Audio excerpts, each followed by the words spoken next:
Akkam jirtu Maatiyoosin jedhama. Barsiisaa ogeessa fayyaa sammuu fi akkasumas qorataadha. Har'a waa'ee sooftiweer R jedhamuun isin dhiyeessuu barbaada. Sooftiweer R'n baay'ee sooftiweerii murteessaa fi itti gargaaramuu qabnudha. Namni kamuu jechuudha. Sooftiweeriin kun yeroo ammaa namoota hedduudhaan keessumaa namoota qorannaa geggeessaniin akkasumas namoota biizinesii adda addaa keessa jiraniin sooftiweerii baay'inaan itti gargaaramaa jiramudha jechuudha. Sooftiweeriin kun tajaajilni kennu tajaajila olaanaadha. Keessumaa sooftiweeriiwwan kanneen biraa wajjin wal bira qabdan yoo ilaaltan advaanteejii hedduu qaba sooftiweeriin kun jechuudha. Sooftiweeriin gurguddaatu jiru keessumaa daataawwan gurguddaa adda addaa anaalis gochuudhaaf sooftiweeriin baay'eetu jira. Isaan keessaa R'n garuu fudhatama inni qabu baay'ee yeroo ammaa dabalaa kan jirudha. Kanaaf namni kamiyyuu sooftiweerii kana beekee itti gargaaramee baay'ee barbaachisaadha jechuudha. Biizinesii kam keessattiyyuu hojii kam keessattiyyuu sooftiweerii baay'ee isin gargaaru waan ta'eef isa kana waliin akka barannudha. Har'a kanan irraa jalqabu akkamittiin sooftiweerii kana eessatti argachuu dandeenya, install gochuun, istuudiyoon isaa maal fakkaata waan jedhu waa'ee isaan isinii kaasaa viidiyoo taanu kanneen biraan qabadhee isinii dhiyaadha jechuudha. Keessumaa namoonni yeroo jalqabaatiif sagantaa kana jooyin gootanii viidiyoo kana subscribe gochuu, like gochuu, comment gochuu hin dagatina. Inni kun maaliif nu gargaara? Isa taanutti yaada kan biraa qabannee gaafa dhufnu akka fooyyessinu nu gargaaruu danda'a. Akkasumas immoo amilee keenya nu ta'a waan ta'eef akka nu gargaartan isin jechuun barbaada gama kanaani. Egaa sooftiweeriin R jedhamu daataawwan gurguddaa daataa kumaatamaan lakkaa'aman, daataa miliyeenaan lakkaa'aman haala salphaatiin anaalis gochuudhaaf nu gargaara jechuudha.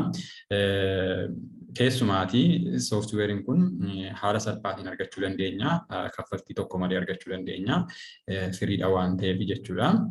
Namni kamuu intarneetii irra galee buufatee itti gargaaramuu danda'a waan ta'eef sooftiweerii baay'ee murteessaadha. Kana qofa miti sooftiweeriin kun paakeejiiwwan hedduudha kan inni of keessaa qabu. Paakeejiiwwan yoo xiqqaate 15,000 fi isaa ol ta'an kan inni of keessaa qabu jechuudha. Paakeejiiwwan kun immoo advaanteejii adda addaa qabu, faayidaa garaa garaa qabu jechuudha. Waan barbaanne waan fedha keenyaa kamiyyuu irratti ittiin hojjechuu dandeenyudha paakeejiiwwan kun jechuudha. Isa qofa miti immoo yoo barbaanne paakeejii mataa keenyaallee as keessatti deebiloop goonee ittiin hojjechuu dandeenya. Dabalatee kaalkuleeshinii adda addaa, herreega adda addaa ittiin hojjechuu dandeenya sooftiweerii kanaan jechuudha. Kanaaf advaanteejii inni qabu waan baay'ee guddaadha jechuudha. Isa qofa miti keessumaati yeroo ammaa addunyaan gara machine learning'iitti kan inni deemaa jiru. Machine learning'ii keessattis gaheen sooftiweerii kanaa baay'ee guddaadha jechuudha. Keessumaati laanguweejiiwwan adda addaa anaalis gochuudhaatiin waan tokko predict gochuudhaaf isa ta'u akkasumas immoo waan tokko adda baasuudhaatiif sooftiweerii kun baay'ee nu gargaara jechuudha. Keessumaa namoonni teekinooloojiiwwan gargaaramtanii artificial intelligence keessatti hirmaachuu barbaadan sooftiweeriin kun isin gargaaruu danda'a. Akkasumas machine learning'ii keessatti, klinikaalii keessatti, biizinesii keessatti illee bakka hunda keessatti sooftiweerii isin gargaaruu danda'udha jechuudha. Kanaaf haga danda'ametti waa'ee sooftiweerii kanaa baruun, waa'ee sooftiweerii kanaa hubattanii ittiin fayyadamuun baay'ee murteessaadha jechuudha. Kanaaf har'a akkuma sila isinii kaasuu barbaade sooftiweerii kana akkamitiin eessatti argachuu dandeenya, installii akkamittiin gochuu dandeenya, sooftiweerii kana immoo bifa kamiin gochuu dandeenya waan jedhu isinii kaasa jechuudha. Amma gara iskiriinii koo isinii sheer godheetanii asirratti ilaalaa deemna jechuudha. Egaa sooftiweerii kana jalqaba R sooftiweer kan jedhu sana install gochuu qabna kompiitara keenya irratti. Kan kompiitaraa qofa miti egaa sooftiweeriin kuni kan moobaayilii irratti itti gargaaramnu yookaan immoo taabileetii irratti illee itti gargaaramnu qaba waan ta'eef isaan kan akkaataa barbaachisummaa isaa irratti daawunlood goonee itti gargaaramuu dandeenya. Kanaafuu sooftiweerii R jedhu kana akkamitti argachuu dandeenya? R project.org kan jedhu irratti argachuu dandeenya. Akkuma iskiriinii irratti amma argaa jirtan kana R project.org kan jedhu kana erga argannee booda asirratti kilik goona. Erga isarratti kilik goonee booda asirratti amma nu dhufee jira daawunlood kan jedhu jala seenna. Daawunlood kan jedhu sana jala kana erga seennee booda kiraan kan jedhu kana irratti dhufnee cufaatna jechuudha. Isa booda oopshiniiwwan hedduudha asirratti kan argannu jechuudha. Keessumaati zero cloud kan jedhu jira. Inni kun directionii barbaannutti nu geessuu isa danda'udha. Kanneen biraa immoo maqaa biyyootaati liist godhee asirra nu kaa'ee jira biyyoota nutti dhiyoo jiran irraa keessaa filannee isaan sana hordofuu dandeenya jechuudha. Itoophiyaan as keessa waan jiru natti fakkaatu. Kanaaf sadarkaa isaa cloud jedhu kanarratti yookiin zero jedhu sana kanarratti kilik gochuun gara sooftiweerii barbaadnu sana adeemna jechuudha. Asirratti amma gaafan kilik godhu kan nu dhufu opshiniiwwan daawunloodii nu goonudha jechuudha. Inni kun R sooftiweerii isaati. Sooftiweerii main sooftiweerii isaati jechuudha. Inni kun gaa as jalatti amma kan jiru akkuma isin argaa jirtan download and install R kan jedhu jalatti download R for Linux kan jedhu jira, for Mac OS kan jedhu jira, kan download R for Windows jedhu jira. Akka kompiitara gargaaramtu taanaan download for Windows kan jedhu kanarratti kilik gootu jechuudha. Then erga sana gootanii booda opshiniiwwan jira asirraa install R for the first time yoo taatan yookaan yeroo jalqabaadhaaf kan gootu yoo ta'e ani already godhee waan qabuuf directionii isaa isinitti agarsiisu malee asirratti install hin godhu. Egaa install R for first time kan jedhu kanarratti kilik gootu. Erga sanarratti kilik gootanii booda isaan software latest ta'e isaa isinii dhiyeessan kompiitara keessan irratti jechuudha. Fakkeenyaaf download R for Windows kan jedhu kunuunsa kana amma R 4.2.0 kan jedhu latestiin isaa jechuudha. Isa kana buusna. Erga sana buusnee booda yeroo gaafa fudhata daqiiqaa muraasa fudhata buusumsa isa booda install goonaa kompiitara keenya irratti jechuudha.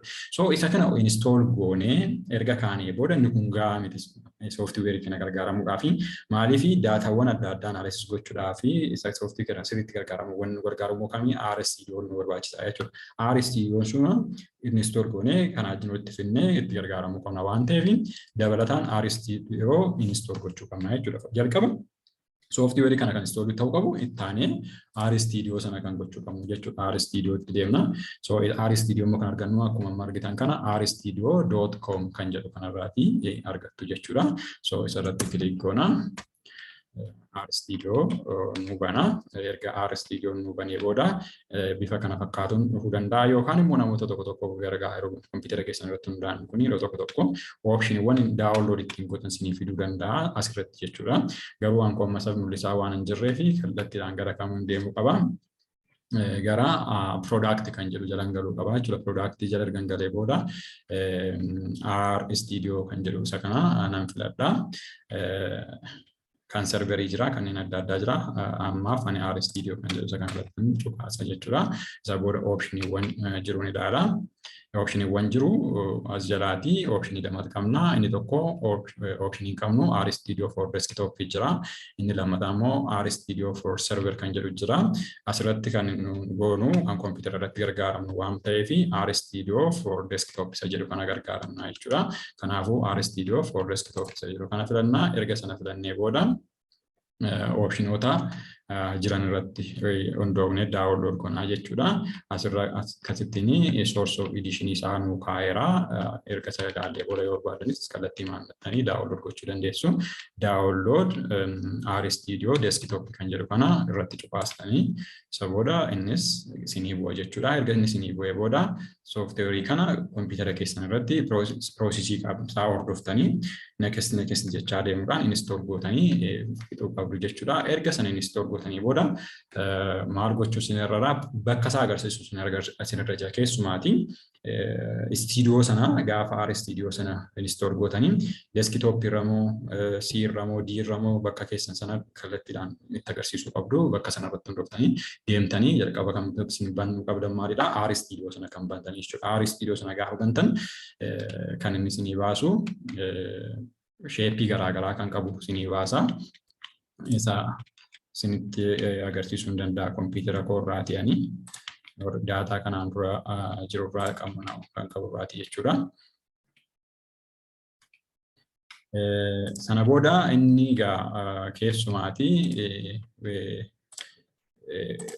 RStudio galtanii yeroo bantanii jettanii opshiniiwwan hedduudha kan inni isinii baasu jechuudha. Kaategorii adda addaa qabas jechuudha. Kaategoriiwwan inni qabu keessaa keessumaa bakka itti isin waa barreessitan jira yookaan iskiriptii bakka kan jedhu jira jechuudha. Sana qofa miti bakki isin itti immoo daataa keessan immoo kuustanis yookiin walitti qabdan ilaaltan jira. Kan biraa immoo konsool kan jedhu jira. Itti dabalataan paakeejiiwwan akkuma sila isinii kaase egaa paakeejiiwwan hedduutu jira siin jedheen jira.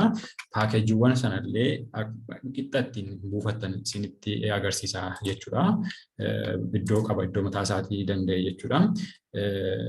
Isa booda wanni hojjechuu qabdan maa inni kallattiidhaan anaalisituun gadi dura wanti hojjetamuu qabu kanneen biroo jiru. Keessumaa bakkatti daataa keessan walitti qabattan maaliif daataa hedduu qabaachuu dandeessu, piroojeektiiwwan hedduu qabaachuu dandeessu waan ta'eef piroojeektiiwwan hedduu yoo qabaattan tokko isaatiif fooldarii mataa keessanii humtanii qixxatti walitti qabaachuu dandeessu jechuudha. Inni kun keessumaati daayireektarii isaa sana kaa'uu dandeessu qabu jechuudha. Akkamittiin kaa'uu qabna, maal gochuu qabna waan jedhu inni isa kana viidiyoo biraatiin itti deebina waan ta'eef waa'ee isaa hamma diteelii hin kaasu. Maaliif daataa akkaataa itti impoorti goonuu, akkaataa itti deebisnee lood goonuu garaagarummaa mataa isaatii qaba waan ta'eef isaan sana viidiyoo biraadhaan kan inni isinii qabadhee dhiyaatu jechuudha.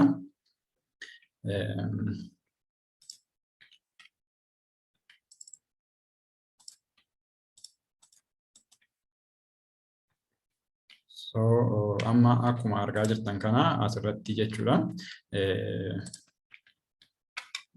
Iskiriinii isaan sheersinii godheetiin istiidiyoo isaa haal tokko isin agarsiisuun barbaadeen.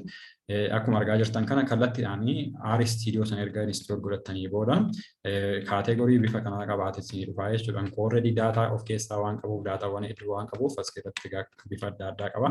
Inni kun gaamma akkuma sila isinii kaasuuf jedhe bakka iskiriptii yookaan bakka isinitti koodiiwwan adda addaa kennitaniif jechuudha. Keessumaatii aariin komaandiidha kan inni gargaaramu. Komaandiiwwan adda addaa bakka isinitti gootan akka kanaa isa jalqabaa kana jira. Keessumaan iskiriptii bakka jedhamu sun kana qaba.